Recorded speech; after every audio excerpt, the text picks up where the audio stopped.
இன்னைக்கு நிறைய பேர் வந்து ட்ரேடிங்குள்ள போறாங்க. எல்லாரும் ஜெயிக்கிறது இல்ல. கிட்டத்தட்ட 99% பேர் வந்து இருந்த காசெல்லாம் விட்டுட்டு தான் வெளில வராங்க. அதை பத்தி சொல்ல முடியுமா? ஒரு நாள் நேரலையில் அது பேசுவோம். ஏன்னா அப்போ தான் மக்களோட மக்களாக இது தனிப்பட்ட ஜாதகமாக பேசணும்.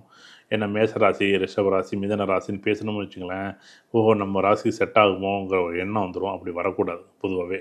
ஏன்னா இங்கே வந்து 80% பேர் தோக்குறாங்க, 20% பேர் ஜெயிக்கிறாங்க. ஆனால் ஏதோ ஒரு ஒரு 100 200 500 1000 சம்பாதிச்சுட்டு அப்படிலாம் பண்ண முடியாதுங்க. இங்கே இப்போ ஜாதகம் வந்து இது ஒரு ஒரு விதமான மயக்கத்தில் கொண்டு விட்டுரும்.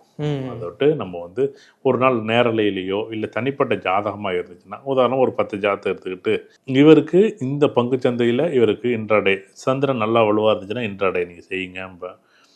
இப்போ சனி நல்லா வலுத்து இருந்துச்சுன்னா அதில் வந்து இரும்பு சம்மந்தப்பட்ட மெட்டல் சம்மந்தப்பட்ட பொருளாக வாங்குங்கன்னு சொல்லுவேன்.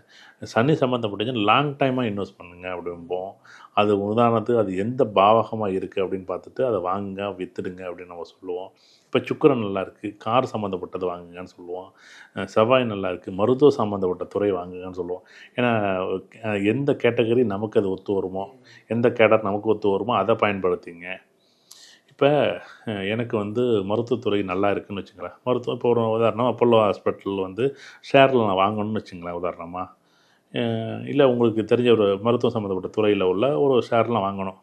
ஆனால் நான் போய் ஒரு இரும்பு கம்பெனி வாங்கி வச்சுருந்தேன்னா நல்லா இருக்குமா? இவ்வளோ லாஜிக்கு.